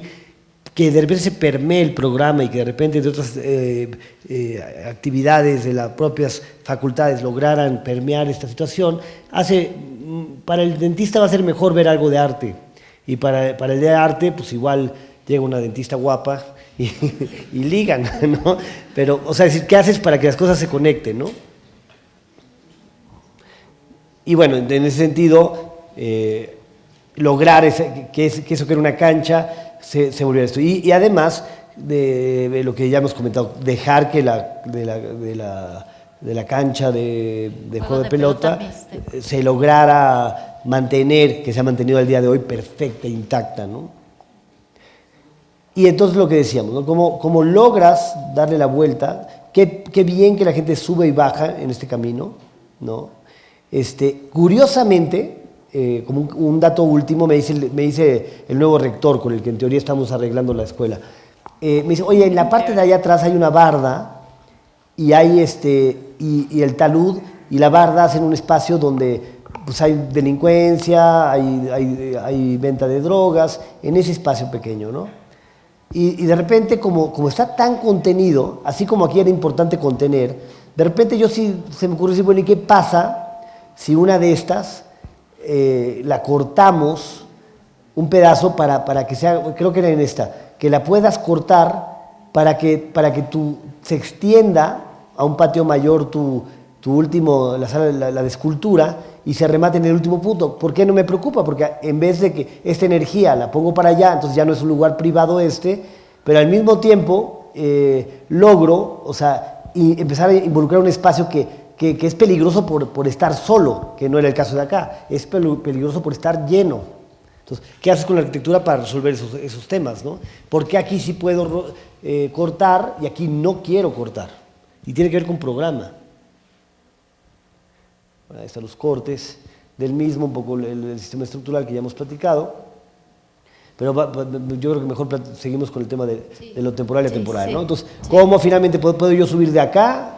Sí puedes subir a las primeras, y están diseñadas para que puedas subir a las primeras plataformas, ya no a las intermedias. La primera idea del proyecto era que todo se pegara para que tú pudieras casi que tocar uno y otro y siempre poder subir de una a otra. Vimos al final que no era necesario, que ya teníamos demasiada superficie de contacto para tener experiencias cuando caminaras, etcétera, ¿no? Y cuando nos piden la segunda, ¿puedes ir al anterior, perdón? Y cuando nos piden la segunda etapa, es algo que digo al revés, voy a ayudar con este volumen a tapar la Avenida Universidad y volcarme hacia el juego de pelota y hacia unos patios internos y a una conexión entre los elementos, ¿no? Entonces era cómo crezco en el poco terreno que me queda para hacer un gran taller y una zona de bodegas, y cubículos y lockers, etcétera, que es lo que le falta a la escuela, ahora que hubiera más dinero, y desde allá ya logras resolver más el problema principal que tienes, que es el ruido de la Avenida Universidad. Y justamente en este tema de recorridos, por ejemplo, cuando diseñamos esta tercera etapa, compusimos, siempre imaginamos que el talud tendría que contenerse, ¿no? Y entonces el crear estos elementos donde imaginábamos gente sentada viendo el juego de pelota y que al mismo tiempo estos elementos nos ayudaran a contener estos patios hundidos, muy como sucede aquí en CEU. Pero justamente en la hora de los recorridos, estas líneas se tejen con estas que son las aulas teóricas, que tienen justamente un vacío en el centro, y entonces era como ahora transgredir y perforar con el andar el cuerpo mixteco, o el de juego pelota mixteco, y poner a los estudiantes que quizá, la gente que juega este deporte no son los estudiantes, o sea, no son los estudiantes de artes plásticas los que van a jugar. Entonces era una manera de obligar a colocar en este gran espacio que es nada, es simplemente un vacío de 100 metros de largo, a un estudiante y quizá un poco violentar esa emoción de detenerse, de encontrarse en medio de este vacío y después volver a subir. Estas eran unas escaleras que llegaban justamente a la parte de taller de gran formato que se podía dividir, y ahí en el interior, a partir de este flujo, de este movimiento, otra vez de baja, sube, vuelve a subir, lograr insertar un programa de carácter muy íntimo, que eran las residencias de los artistas visitantes. Entonces, como en un terreno ya pequeño, para lo que teníamos, lograr a partir de subir, bajar, detenerte, encontrar un programa que fuera distinto y que pudiéramos a partir de esos niveles lograr la intimidad necesaria, además de aprovechar una cadena de árboles que hay maravillosa, que ahorita van a ver en las fotos, y cómo involucrarlos y hacerlos parte otra vez de estos recorridos y decir, pues entonces cuando estés en este punto tienes las frondas de los árboles, ¿no? Que es un poco la experiencia que vimos en Sierra Madre. O sea, todo el descubrimiento eran los enmarques a distintos niveles del verde, ¿no? Hoy tengo el verde aquí, al rato lo tengo mucho más profundo, pero creo que eso terminaba de completar no solamente el programa de la escuela, sino también toda esta intención que justamente hay una salida de emergencia por acá atrás, entonces generábamos esa conexión también con esa salida que hoy pues simplemente no lleva a nada, ¿no? Ok, pues ese si quieres… Hablando del tiempo, sí, de obra. Sí, irle dan, o sea, es decir, la lógica nada más de usar los materiales pertinentes, la piedra donde tengo que rescatar el tema de humedad, en la tierra compactada, flotada, en los otros sentidos, ¿no? Y desde allá cómo se transforma esto y se va dando. Incluso falta nuestra propuesta de vegetación, pero pensamos que esta, salvaje, ya nos dice que algo va bien porque se resuelve, ¿no? Se resuelve y funciona, ¿no? Los materiales son importantes porque también para hablar del tema de atemporalidad, o sea, el decidir tener un material que se arruga, que tiene cicatrices, que tiene profundidad. No sé si últimamente o no han ido a Tlacotalpan, pero si tú ves una casa de Tlacotalpan pintada en vinílica, la vista se detiene, hay una película, le da en la madre, o sea, tú necesitas que sea la cal porque entonces tiene profundidad la cal, tiene profundidad, o sea, no es solo el rigor melancólico que te proponen los antropólogos y la gente de Lina, no. Hay una razón natural de por qué usar esos elementos que no son películas, que es como casi como la acústica, ¿no? O sea, no es esto que rebota, ¿no? Es esto que penetra. Y desde allá este material se vuelve un material muy noble, porque es un material que permite, o sea, en principio se ve más vulnerable, pero al tiempo, a lo largo de los años, se volverá un material mucho más fuerte con el tiempo, ¿no? O sea, toda la moda que se armó con el policarbonato como fachada, basta que vean el edificio en la Condesa de TEN Arquitectos, que está en Michoacán. Está mal esto que yo haga, porque hable de otros arquitectos, pero no importa. No está mal, es una cátedra, esto es otra cosa. Y donde está Michoacán y Ámsterdam, eso hace una fachada que además de no ver las jacarandas, presenta un material que a lo largo de 10 años es vulnerable, está mal, ya la gente los transformó porque pues obviamente se mancha, en programa no funciona. Pero no ve esa parte, o sea, tienes los árboles y lo han acuchillado, sí, ¿no? Lo han acuchillado, que es lo único bueno del material, porque entonces pueden transformarlo, pero lo que es importante es que al final de cuentas no se está pensando en un material al tiempo, ¿no? O sea, es decir, se vale hacer arquitectura efímera y que dure tanto tiempo porque sabes que luego la van a quitar. Pero si tú sabes que una obra va a durar más tiempo del que tenías pensado, me parece que hay que pensar en materiales que lo aguanten y que otras que tengan esa profundidad y esa fuerza de sobrevivir a pesar de, y al revés, que el lagrimeo de las lluvias sea a favor y no en contra. Y justamente cuando estábamos haciendo artes, estábamos dando un posgrado en Chihuahua y tuvimos la oportunidad de ir a Paquimé, ¿no? Y claro, Paquimé no es tierra compactada, es adobe. Pero otra vez esta cosa de ver ciertas partes resanadas, ¿no? Incluso en el propio Paquimé, con no el rigor que debería de resanarse, sientes, extrañas esta textura, esta cosa de que ya se presta el lugar de recorridos, de laberinto, de irte metiendo y encontrando espacios. Pues creo en mucho, justo estábamos haciendo artes y nos sentíamos emocionados de pensar que artes al tiempo también fuera un espacio, que el propio material hablara de la expresividad que esperamos que el arte tuviera, ¿no? Creo que en este caso, en algún momento nos sentimos un poco frustrados en un principio porque nosotros que estábamos en una constante trabajando con el arte contemporáneo, las piezas de video, el no sé qué, y aunque hay una escuela grandiosa en Oaxaca a nivel artístico, de repente los talleres era el taller de grabado, el taller de escultura, el taller de pintura y el taller de dibujo. Y entonces nosotros justamente en este material no solo era un tema de atemporalidad, ¿no? De ver cómo lograr que la escuela no fuera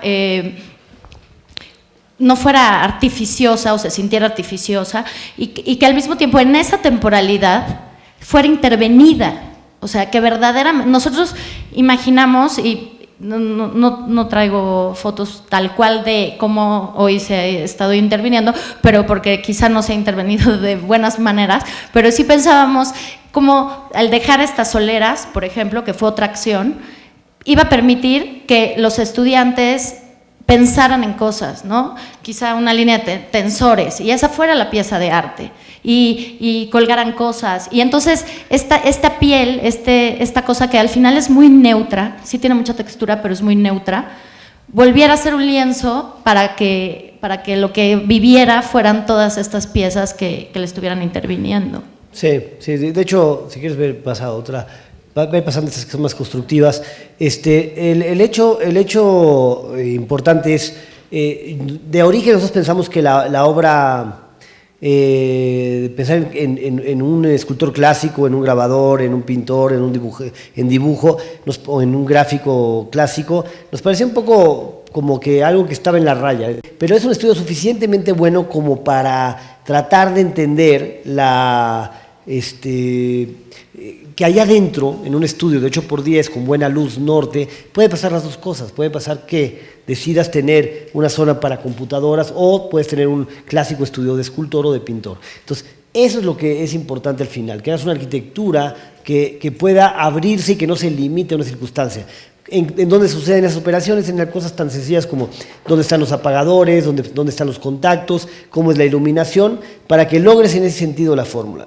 Aquí, por ejemplo, aprovechando esta condicionante, ¿no? O sea, cómo, al final de cuentas, armas, además de los estudios, estos espacios, el aula magna, que es una aula donde puede, un poco pensando en esto que están discutiendo tanto de la Jumex, ese espacio intermedio donde pueden pasar diferentes eventos, que cierras y generas algo con proyección o lo abres y puede ser una mesa redonda, pues eso justamente siempre pensamos nosotros de este espacio de arriba, un espacio diáfano donde la creatividad de la actividad cultural en general puede ser que hasta puedan hacer exposiciones allá arriba o simplemente generar pláticas o generar clases, un lugar polivalente. Y en la parte baja, esta parte que se sumerge, pues sí es una cafetería, pero esa cafetería, una cafetería que funciona bien como la cafetería del Yago, que hizo, es un lugar transformado, histórico, que hace Francisco Toledo, es un lugar donde la gente incluso va a un francés a dar sus clases de francés a ciertas gentes, porque es gratis el lugar, y desde allá suceden cosas. ¿Qué hacemos para que la arquitectura sea... Tranquila. ¿Qué hacemos para... La anterior. ¿Qué hacemos para que de alguna manera la arquitectura sea este recipiente que permita no solamente que sucedan diferentes cosas, sino que al paso del tiempo permita más cosas? Y desde allá entonces viene el fuerte camino de buscar la complejidad sobre lo sencillo, que no es lo simple. O sea, ¿qué hacer para hacer una arquitectura que desde su complejidad se volvió sencilla, pero que al final de cuentas tiene que ser lo suficientemente silenciosa o no protagonista para que al final de cuentas sea cómplice de algo que no sabemos qué va a pasar? No solamente en cómo va a ir la gente vestida en el 2012 y cómo iba a ir vestida en el 2040, sino también qué tipo de arte se va a transformar en ese sitio. Y desde allá, simplemente los espacios generosos, un buen manejo de luz, unas condiciones naturales, hablar de los temas universales, ¿no? O sea, es decir, la luz norte siempre será norte. No creo que haya, va a estar cabrón que le pase algo al mundo como para que la luz norte deje de hacer un poco lo que hace, ¿no? Y si sucede ya valimos madres todos. Pero mientras estemos en este universo, en esta lógica del universo, hay que estudiar más el sol, hay que estudiar más la luz indirecta, hay que estudiar más una lógica de circulación entre las personas, la contención y el acercamiento entre los grupos sociales de 5, de 10, de 20 personas. ¿Qué pasa con una persona sola? Y desde allá armas el programa y desde allá armas los edificios. Si trabajas desde ahí, probablemente los propios edificios no tengan que vestirse de colores. Es suficiente con que hagan su chamba, ¿no? Y si hacen su chamba, parte es decir, ¿por qué quiero que los muros sean de tal o de tal material? Porque es más fácil conseguirlo, porque es un material noble del lugar, o porque ese material permite que haya porosidad. Y de la porosidad te permite que lo viejo suceda. O sea, que no haya una cosa demasiado de tener el trapito todo el tiempo limpiando el cristal, ¿no? O sea, necesitamos que también el mantenimiento no sea tan fuerte, que es lo que pasa en Ciudad Universitaria. Entonces, bueno, y desde allá, justo lo que siempre decimos hablando de la temporalidad, desde las formas, el ejercicio de formas fractales, etcétera, etcétera, que hacen en universidades como AA, Columbia, etcétera, y que han llevado a arquitectos, artistas como Zaha Hadid o como Libeskind, etcétera, etcétera, que buscan en la forma una solución estética. No lo voy a criticar, simplemente lo que sí creo es que corre graves riesgos de ser temporal y ser estilo y ser parte de un sistema, de un momento. Yo lo único que digo es, la complejidad formal del volumen no está en que el volumen se despliegue en diferentes grados y condiciones extrañas. El que haya una sucesión de planos y esa sucesión de planos tenga diferentes sombras, diferentes tonalidades por la luz como le llega, ya es en sí, y eso lo expresamos desde nuestra experiencia, un enriquecimiento en el transitar, porque los volúmenes se mueven cuando tú transitas, ¿no? Si quieres la siguiente. Entonces, en ese sentido, lo que decíamos del talud, subes, tienes una volumetría diferente, baja, y empiezas a tener experiencias diferentes con los volúmenes, los paños, los planos. Y desde allá, los azules de Oaxaca, las sombras en diferentes momentos del día, cómo generan y dibujan experiencias geométricas, cosas más básicas, elementales estoy diciendo, ¿no? La sombra que se dibuja en los volúmenes. Pues sí, esa cosa tan elemental y básica la abandonamos. Y hay grandes arquitectos que ya no hablan de la luz, ya no hablan de la sombra. ¿Por qué? Porque hay un momento que es un control que podría generar más pereza, estar preocupado en este caminar de la sombra en diferentes momentos del año, y la computadora, y sí, aquí me veo 100% marxista en la lectura, ¿no? O sea, los modos y medios de producción transforman sistemas de construcción de las sociedades. Desde que sucede en la tecnología, bueno, pasó con los industriales, el cambio del feudalismo al capitalismo, y cuando ahora suceden las computadoras, hay una transformación, hoy día los partidos políticos ya no importan, la sociedad civil es más importante, se va transformando las sociedades, pero dentro de todo eso, a lo que yo quiero llegar es nuestro medio de trabajo, que es la computadora, que es fantástica y que no la podemos negar, y no vamos a ir, no, sigan dibujando y no le hagan caso a la computadora ni madres. La computadora es increíble, te puede ayudar a construir la topografía y la volumetría y poder manipularla y más rápido llegar a conclusiones, y puedes también, ¿por qué no meter el sol y meter otro tipo de componentes?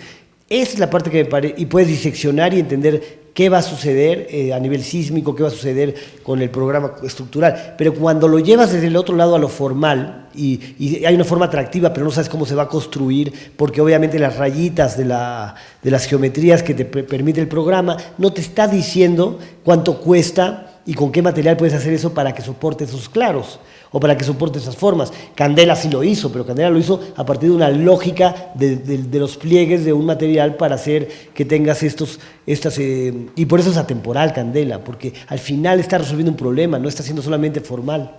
Y desde allá siento que nosotros, que no tenemos en este caso un ejercicio geométrico complejo desde los grados de los volúmenes arquitectónicos, quizás los grados y los volúmenes de las sombras del sol, quizás lo que sucede con el viento, quizás lo que sucede con la experiencia, es lo que nos permite que la complejidad aparezca, ¿no? Entonces, es ahí donde me parece que entendemos en nuestro lenguaje esa búsqueda, y entendemos, y yo sí puedo afirmar que estos edificios pueden tener más posibilidad de tocar lo atemporal, porque siento que desde ser honestos con el programa, desde buscar con materiales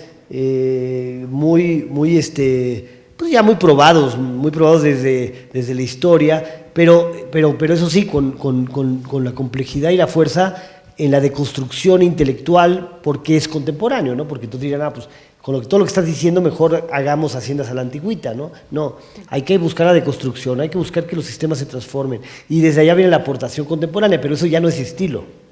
Eso ya no, ahí ya no estamos hablando de estilo, estamos hablando de un proceso de cognoscitivo constante que se suma al de muchos otros en el qué puede suceder con las cosas, qué puede suceder con los muros, con las losas, con la gravedad, con el reto de un material pesado que se convierte en otra cosa, ¿no?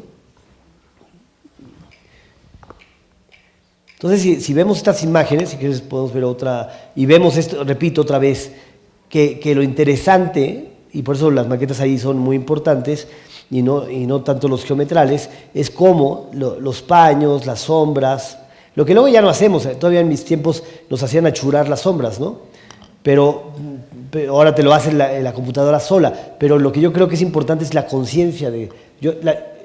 Una de las mejores experiencias académicas que yo tuve, y de veras es muy importante para mí al día de hoy, es una clase de primer año en el Mac Cheto que me dieron, que le encabezaban Víctor Jiménez y José Luis Benyure, y ahí andaba Lastra con ellos, y nos hacían hacer un axonométrico de un muro de tabique que teníamos que despiezar. O sea, el tabique tiene una forma y tiene un lugar y una manera de armarse, una pérgola, y luego la trayectoria del sol para dibujar cómo la sombra aparecía en el muro que ya estaba despezado y que luego además ashuraba en el sentido vertical y horizontal el paso de la sombra y del sol en un momento específico sobre las superficies. Esa es arquitectura. Si ese ejercicio a unos nos ayudó a entender que esa es la arquitectura, me parece que es un ejercicio fundamental.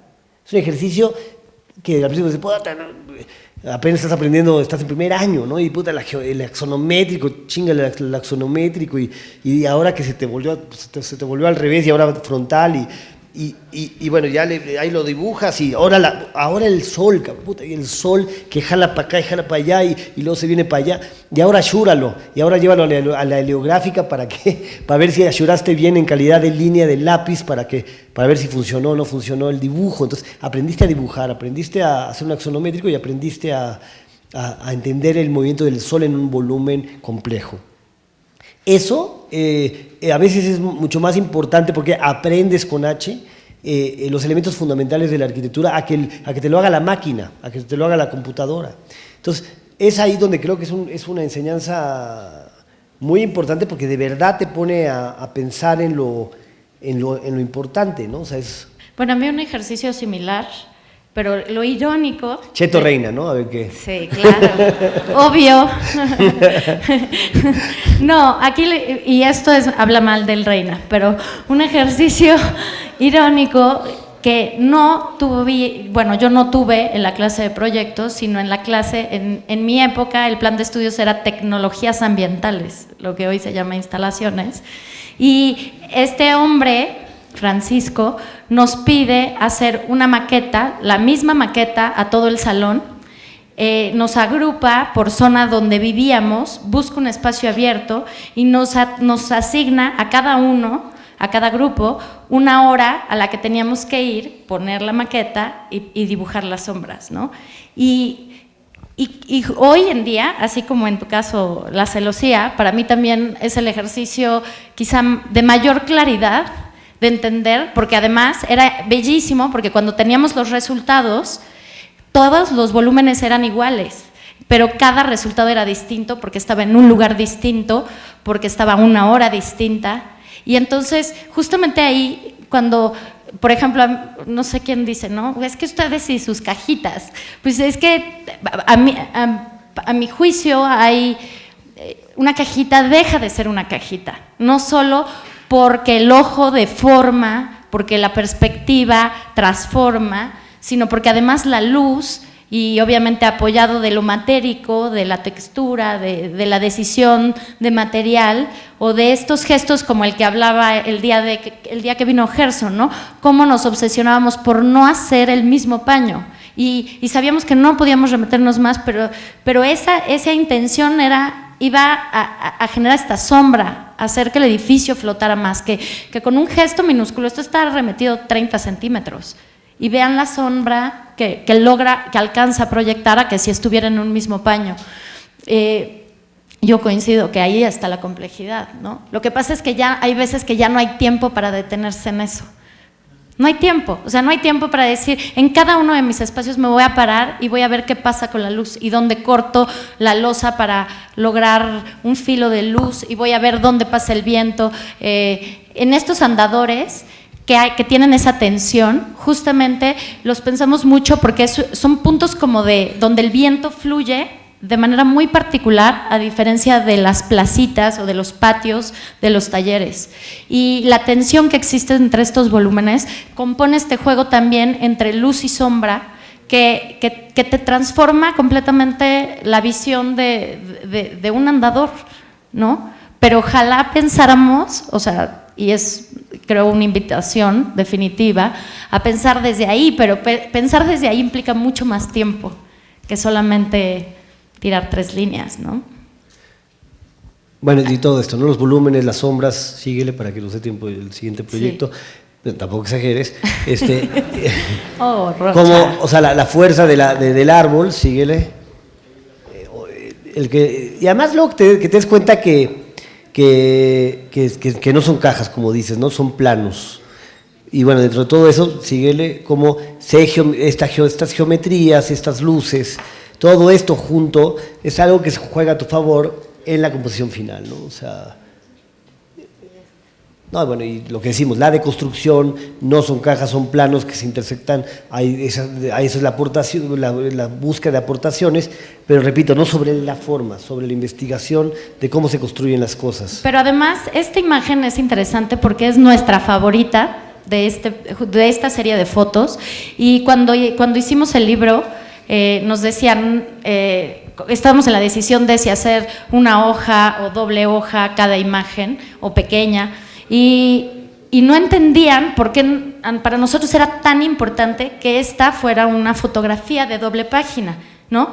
Porque siempre la mirada es mucho más atractiva, la mirada, esta imagen que ahorita van a ver del patio con el aula magna flotada, que bueno, es una imagen que también nos encanta, pero justamente aquí habla de esa exploración que es importante, el decir cómo a partir de la arquitectura, a partir de los recorridos, pongo a mi usuario en otro lugar, ¿no? Que es a nivel de ojos, estoy aquí a 3 metros de altura, ¿no? Estoy viendo este plano que en otro momento era un plano, pero ahora se vuelve una línea. Después, esa línea, entonces se empiezan a deconstruir estos elementos en líneas, alcanzo a leer una profundidad con una luz, con una sombra, y entonces el espacio se fragmenta y se deconstruye. Y eso es lo que es importante, ¿no? No, y además, digo, el que de repente digas, antes era, no, tengo que conseguir las fuerzas, la losa de 10. No, la losa puede tener el grosor que sea, además que esté bien proporcionada, pero que tenga la lógica de lo que carga. O sea, ya uno también va perdiendo esa cosa del reto de a fuerzas tiene que ser de 10, porque no, o sea, es decir, si tiene que ser de otro tamaño, puede ser de otro tamaño. El chiste, eso sí es que uno busca el límite, ¿no? Sin duda, pero no exagerar, ¿no? Porque esta, ¿no? Que sí. Es el aula magna. Y lo que sigue es una serie de fotos que tomé hace un par de semanas que estuve allá y que muestra la escuela hoy. Yo tenía 2 años de no estar en la escuela, pues podemos ver la falta absoluta de mantenimiento, podemos también, para quien dice que es lo mismo uno que otro, pueden ver los muros del aula magna en tierra y los muros fake hechos de Duroc. Pero se va a arreglar, no se preocupen. Tranquilos. No, pero creo que lo interesante es que cómo pueden decir que es lo mismo, ¿no? O sea, ¿cómo es posible que digan que es lo mismo? Ahorita es el edificio, era un domingo, la exposición fue un domingo, yo también quería fotografiar eso. Tenemos esas imágenes reservadas, pero justamente está vacía no porque no esté ocupada, sí está viva, sí se usa. Hoy mejor que nunca está en uso, cosa que no sucedía cuando vino la transición de la escuela antigua a esta. Era una generación incómoda, hubo el cambio del rector, el rector nos tiró la peor de las vibras y entonces se generó esta tensión política muy fuerte y los propios estudiantes no abrazaban la escuela, no se apropiaron de ella. Ahora es muy distinto, la escuela se vive muy bien, no hay personas porque era domingo, no había ni una sola clase, pero bueno, obviamente vemos el tiempo, ¿no? Lo que también sucede con una cuestión política, una obra que tiene hoy en día 6 años, más o menos, y cómo también por esta cuestión política pues ha habido una ceguera absoluta, no le han metido un centavo, hay un cristal roto desde el día 2 del que se inauguró la escuela y sigue roto el cristal, pero lo que me parece importante, muy importante decir, es que el valor espacial, o sea, yo tenía terror porque iba a dar una plática ahí, llegué 1 hora antes y dije, tengo un momento de recorrer esto y de poder decir, ¿no? Y lo que sí vi con mucha alegría es que a pesar de el espacio está vivo, o sea, el espacio de luz, el espacio de recorrido, el espacio de viento, el espacio cuando entras al taller y es tremendamente fresco, a diferencia del calorón que está haciendo allá afuera, es deliciosa la temperatura, tienes una vista a un patio, de repente estos patios, pues a veces hay una piedra por ahí, otros pusieron pasto, nosotros habíamos pensado en grava y el pasto se ve increíble. Están las grietas, por ahí pusieron estas lámparas que son un poco desafortunadas, pero tampoco pasa nada, o sea, tampoco pasa nada. Y bueno, fue justo esta tarea de irlo recorriendo, redescubriendo, y aquí vemos, ¿no? Con el verde a todo lo que da, y es un espacio de silencio, es un espacio que sí creo se sigue prestando de muy buena manera para lograr justo lo que queríamos desde un inicio, que era la abstracción, que los artistas pudieran sentirse en un espacio muy neutro donde pudieran imaginar, ¿no? Le ha sucedido pues, que por el tipo de delincuencia pues, le salieron barras, las lámparas, el pasto que va increíble, justo la imagen, ¿no? Bueno, no tan linda como la de Gordoa, pero un poco esa misma imagen de la pieza de Construyéndose. Además estaban jugando, aquí pueden ver, estaban el juego de pelota, y cómo este edificio al tiempo sí está siendo un jardín, ¿no? No se ve en realidad, perdón. Otra vez, o sea, es decir, cualquier edificio requiere mantenimiento, requiere que le metan un poco de ganitas, pero lo que sí está claro es que en la medida que por un lado esa escuela arranque bien, arrancó mal en sus dinámicas y, por ejemplo, en ese caso Toledo tenía una serie de proyectos que tiene en sus otros lugares para llevarlos allá, se rompió también esa situación, empieza a suceder ahora que se pueden dar estas opciones y desde allá, obviamente, lo que decíamos, el programa, en parte importante de cualquier arquitectura tiene que ver un compromiso del usuario, o sea, que el usuario le dé un sentido y una lógica a cada elemento. Y por otro lado, pues que la arquitectura aguante, que de preferencia sí tenga su mantenimiento, pero si no es así, tenga esa capacidad de sobrevivir, ¿no? Es como en la época de Felipe Leal, afortunadamente la facultad, bueno, no solo la facultad, toda la universidad tuvo un momento de resanarla de muchas madrizas que había tenido a lo largo del tiempo. Pero la UNAM, Ciudad Universitaria, siempre ha aguantado. Qué bueno que vino esa etapa donde se le dio un valor diferente, se hizo conciencia de la universidad, se le dio este premio de las Naciones Unidas, de la UNESCO. Patrimonio de la Humanidad. Y todo eso realmente tiene realmente una condición de conciencia que le ayuda a la propia universidad, ¿no? Con eso no vamos a dejar de ver los puestitos, la intervención informal de la gente, etcétera, no importa. Lo importante es que sí, dentro de una lógica, clara, la universidad esté activa, viva, y entonces la arquitectura tendrá su sentido. Este proyecto, que es el Tigre, que además es un proyecto atemporal porque no sabemos cuándo vamos a terminar, o sea, seguiremos trabajando por los siglos de los siglos. Me gustaría que viniera Ray, que él es un jefe de taller que está aquí además, ¿qué pasa? Se siente aquí adelante con nosotros. Él estuvo supervisando esta obra, estuvo viviendo en Ensenada durante 2 años, ¿no?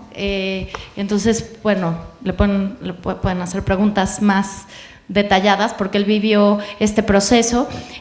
Como digo, es un proyecto a largo plazo y eso también te cambia un chip mental. Es el primer proyecto que tenemos de gran formato, de gran escala, 700 hectáreas. Cuando nos dijeron 700 hectáreas, éramos unos pendejos, o sea, de verdad nuestro cerebro no alcanzaba a entender lo que representaban 700 hectáreas. Y fuimos una y otra y otra y otra vez y seguíamos sin entenderlo. No, lo que es interesante y padre es que a partir de un ejercicio que creo que no veremos hoy, pero que podemos ver la semana que viene, el de Fonatur, o sea, de repente cómo dominas un espacio grande, ¿no?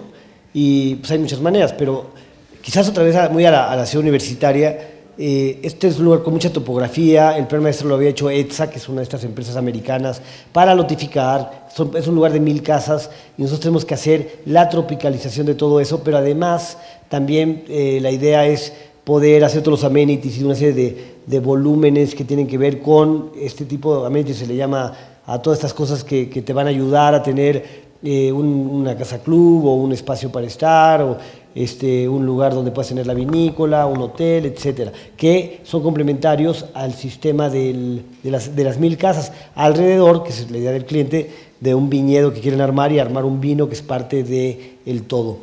Pero lo interesante de todo, además, luego tenemos una idea muy padre que es, ya que se van a hacer las 1000 casas, invitar a 50 arquitectos, 25 extranjeros y 25 mexicanos, para que nos ayuden como en un menú, a que la gente compre el lote con una posibilidad de un arquitecto. Y vamos a una curaduría de arquitectos que están más preocupados por esta complejidad sencilla y no por esta condición de lo formal, porque hay un ejercicio que igual conocen o no, que se llama Ordos, que invitaron a 100 arquitectos, y que me parece que es muy, muy fallida lo que sucedió ahí, porque al final son como una notificación en China y cada quien hizo su proyecto, y es como en la escuela, ¿no? Una mesa llena de proyectos de cada quien, y al final no se llevan bien entre todos. Y lo que queremos hacer nosotros, que tiene que ver o lo que vamos a platicar ahorita de nuestra estrategia con el Tigre, es decirle a la gente: vas a usar 4 materiales: piedra, madera, concreto, acero y un quinto que tú quieras. Vas a hacer una arquitectura que se pueda confundir con las otras, pero que cuando ya estés adentro de ella o cerca de ella, descubras que es tuya. Y el arquitecto, por más fregón que sea, que se salga de eso y hace un anteproyecto que se va por otro lado, pelas. Y esa es una curaduría nuestra. Este cuate no sale este anteproyecto, va para atrás como un curador de arte. ¿Por qué? Porque quiere ser ansioso, espectacular y tal, y lo que queremos es al revés, la atención de las grandes ideas espaciales a partir de lo mínimo, que me parece ser un gran reto para cada arquitecto. Y desde ahí nosotros lo que hemos querido hacer con nuestro trabajo a lo largo de 4 o 6 años, no sé cuánto llevamos ahí, es en esta lectura del todo decidimos jugar con una geometría norte-sur constante, y nuestras reglas ahorita de juego son cortar negativo, positivo, donde siempre el corte de la piedra, en este caso, va a permitir entender la geometrización de las topografías del sitio. Entonces, siempre dramatizamos la lógica de la acción de cortar negativo o poner positivo, y señalamos la esencia de la montaña o de la topografía a partir de nuestra propia geometría. Y es entonces en ese sentido donde sentimos que hemos tenido buenos resultados, porque vamos desde un principio, para no complicarnos, ¿no? De un principio más más sencillo, pero ¿qué pasa? Que con ese corte, depende de dónde cortes, te encuentras con experiencias diferentes y potencializadas diferentes, además por el programa que vas a tener en cada caso. Justamente esta presentación está armada en orden cronológico de cómo fuimos desarrollando cada una de las etapas a lo largo de estos 4 o 5 años que hemos estado trabajando aquí y van a ver justamente también dentro de estos procesos y dentro de esta cuestión de tiempos cómo vamos y regresamos, ¿no? O sea, cómo de repente estás viendo la parte del casco, que es esta zona comercial, y después nuestro cliente construye un muro y la abandona y quiere hacer un hípico, ¿no? Y entonces nos vamos a un hípico, pero después tenemos que regresar. Y entonces, ¿cómo ese espacio también de tiempo te permite revalorar, volver a observar, ver las cosas desde un lugar distinto? Y bueno, justamente esta imagen me parece que retrata el terreno que teníamos. O sea, imagínense que a ustedes les dicen, este es tu terreno, o sea, es con estas topografías tan dramáticas, con este mar color azul profundo, con una profundidad absoluta. Esta es la vista que toca el predio. Y bueno, estas son, nada más para que vean que también se come fregoncísimo, se bebe increíble. Nos gusta hacer la supervisión mucho ahí en Ensenada, por obvias razones. Este es el territorio.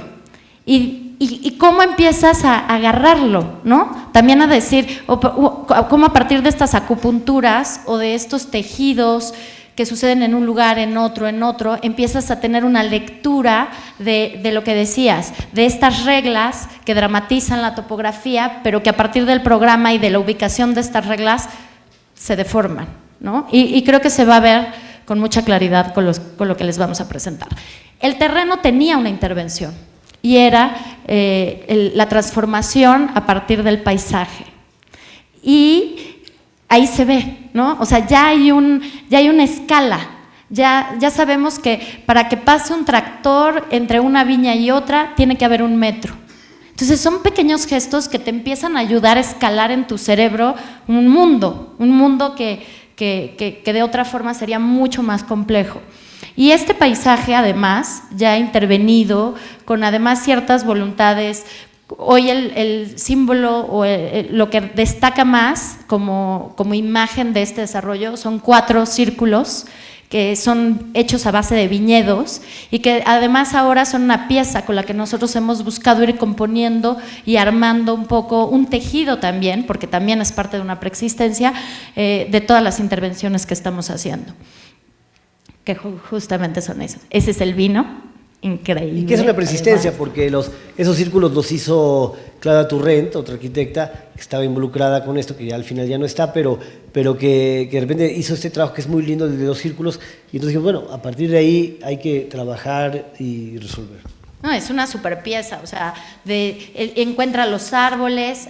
Si se fijan, la vegetación es muy escueta, toda la vegetación es baja, más bien desértica, no hay agua. Entonces, solamente donde se ven los árboles altos es porque pasa un río, y esporádicamente estos árboles altos sí sucedieron. Nuestro cliente es o sea, va por la vida recolectando ferrocactus y, o sea, es un tipo que además a veces bastante extremo en no quiere meter especies ajenas, quiere cuidar mucho como toda esta cuestión de lo endémico y bueno, esto nos parecía increíble jugar con esto y era parte de esa preexistencia, también nuestra preexistencia y un poco no, porque trabajamos mucho en el proceso de plan maestro, pero ETSA pues es una empresa gringa, o sea, es gente que hace planes maestros sin maquetas, por ejemplo, ¿no? O sea, yo no podría, ahora lo estamos viviendo un poco y estamos trabajando otra vez con una empresa gringa en otro proyecto de gran escala y no hacen maquetas, trabajan en planta.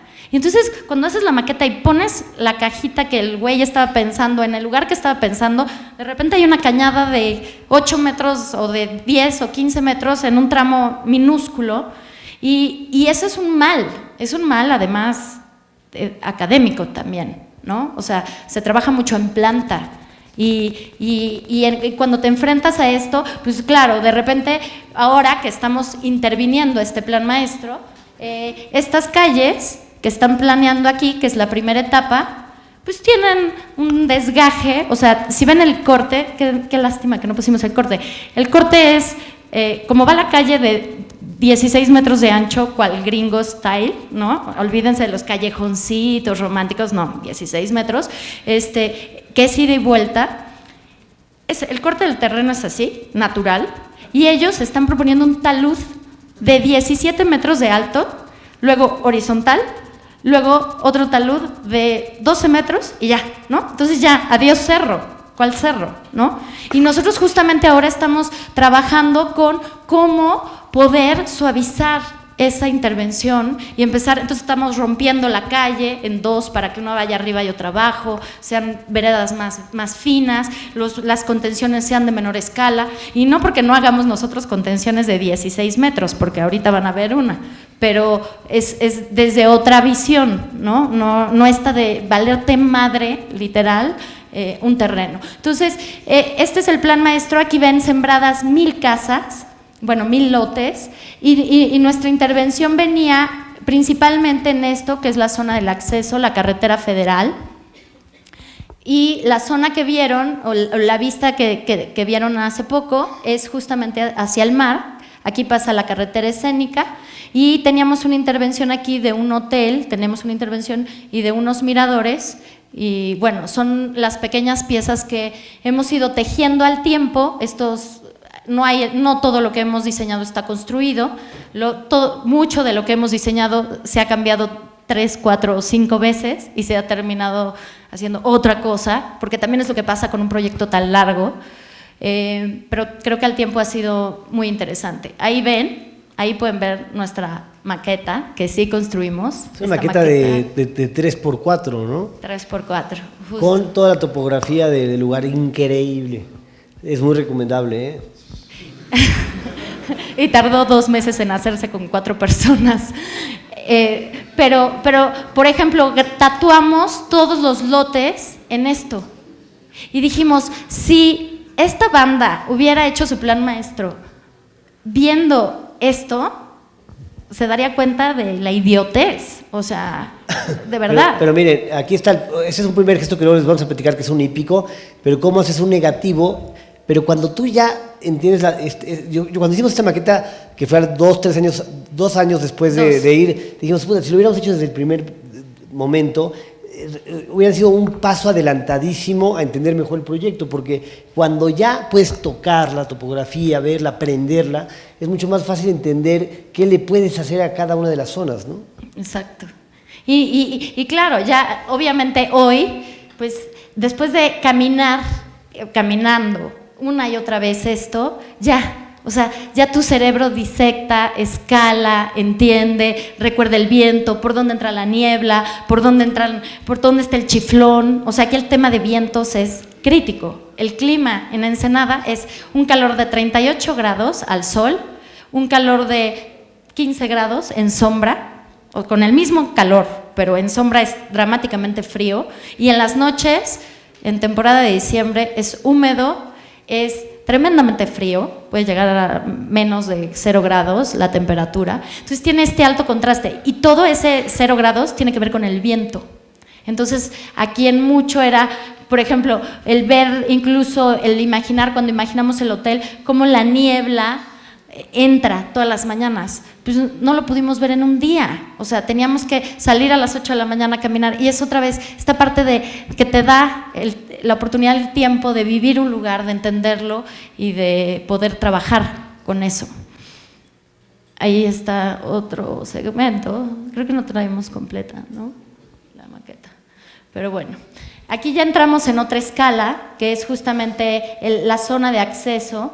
Sí, que lo que decíamos, vean cómo lo que hicimos fue siempre tener norte-sur, esta relación con los elementos, ¿no? Desde lo del hípico, ¿no? Además, contra todo lo que hicieron los gringos de ETSA, ¿no? De que toda esta cosa más como de lotecitos, de otra forma que de hecho los lotes que vamos a hacer van a desaparecer estas líneas, y la idea es que las casas estén sembradas sin la idea de lote, ¿no? O sea, al final... y querían poner reglamento de 3 metros para adelante, 3 metros para atrás, 5 para el frente, o sea, lo cual decíamos, es una estupidez, porque justamente eso es lo que hace que entonces queden las pastillitas sueltas, y más bien es cómo con inteligencia hacer un desarrollo que se permita el romper esas fronteras con inteligencia, ¿no? Entonces, aquí ahorita, por ejemplo, es un pueblito que la idea es que partió de la vinícola, que esta vinícola que ya les platicamos, que la idea era que fuera una primera vinícola chica y luego se vuelve un barecito de degustación, pero de ahí empieza a haber una serie de programas que tienen que ver con unos baños que también estaban ahorita, pero entonces ahora empezar en un lugar como de restaurantes, mercadito, orgánicos, zona de oficinas, showroom, y todo esto junto va armando una secuencia a partir de las mismas geometrías que además te contienen de la calle, vas haciendo una serie de muros que también arman en ese sentido, con un gran eje y que conecta además con este hotelito que el día de mañana va a ser deportivo y el hotelito de Cabañas se va a ir a otro lugar, una zona que está acá también del deportivo, el hípico, entonces todo se va armando aquí una zona que ya no sabemos si se va a hacer o no, de departamentos para gente que con menos lana para no tener la casa, en fin, entonces vas armando poco a poco y construyendo a partir de casi una acupuntura, ¿no? Y esta imagen ya la habíamos visto y es justamente nuestra primera aproximación a la casa, al rancho que existía con este giro, y nosotros, pues, a la hora de amarrarnos a algo, decidimos amarrarnos justamente a los olivos, a la trama de olivos que está orientada norte-sur, y no sabíamos qué íbamos a hacer, pero sabíamos que queríamos un camino real.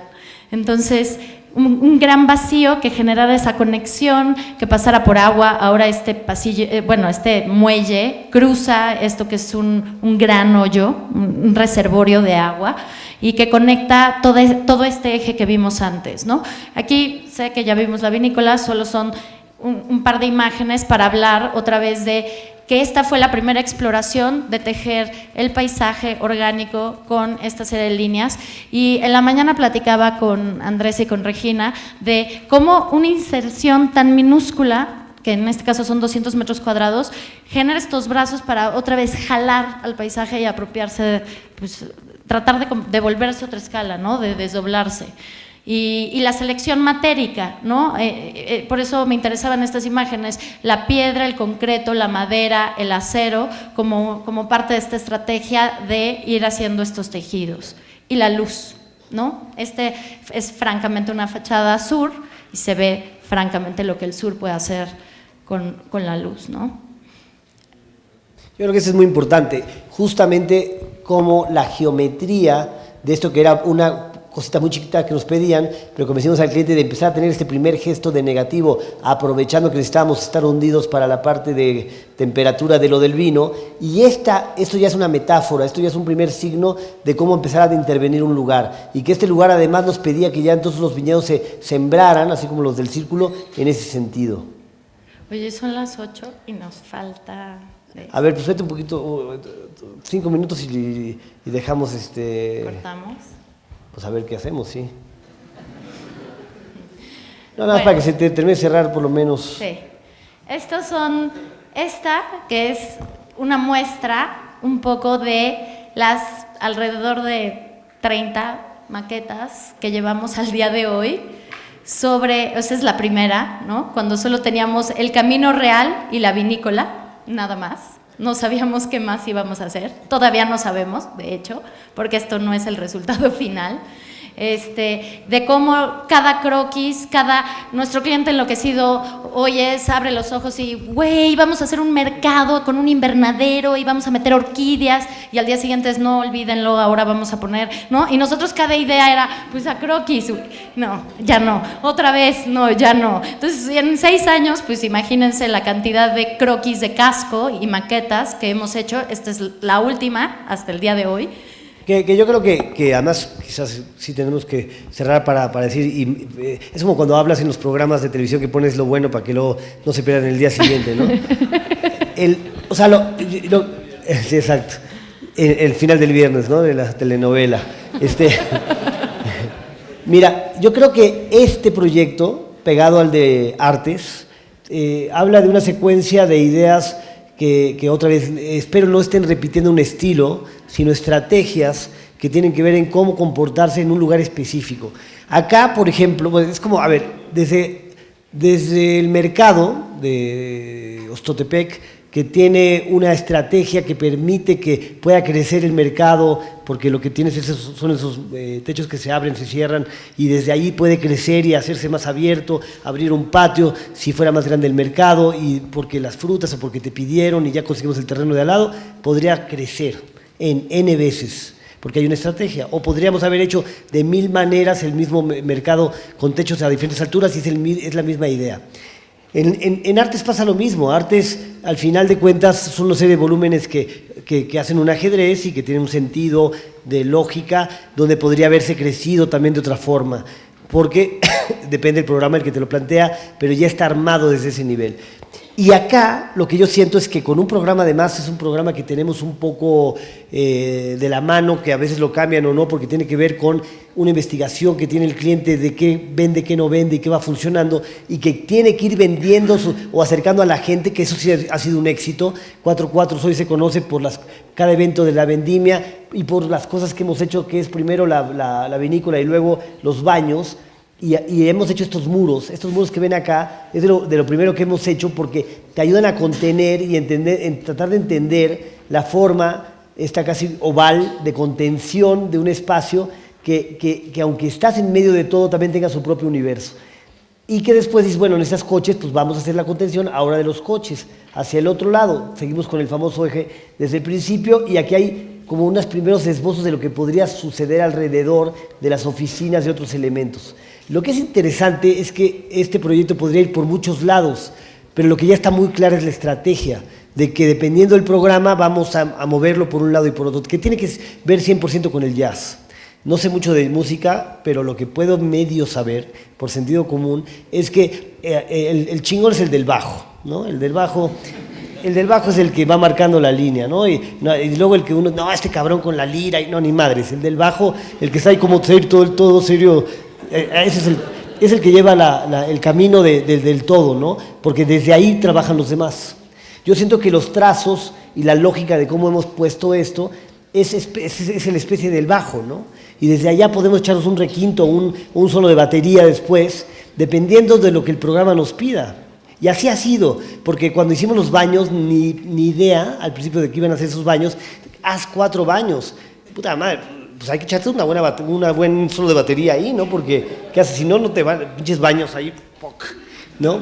Entonces, en un caso con el negativo, hicimos solo de guitarra. Además que les mandamos tirar los baños que había. Entonces, aquí, por ejemplo, con la vinícola, hicimos un solo de lira, pero haciendo el negativo. Y en el caso de los baños, que lo verán en la próxima sesión, es una idea con cuerpos de agua y con un elemento de secuencias espaciales y tratamiento de luz. El otro día alguien me decía, unos amigos arquitectos de respeto decían que estaban platicando, justo que ahora ya que llegaste, estamos platicando que pensamos que 4 es, por lo que has enseñado en las redes y madre y media, un paso adelante en su trabajo, y es donde está más delicado el asunto de lo atemporal y de toda esa historia. Entonces, yo sí lo creo también, que por ahí hay una libertad que hemos logrado encontrar, sofisticar el manejo de luz, el manejo de las topografías, de los materiales, que lo verán en la sesión que viene,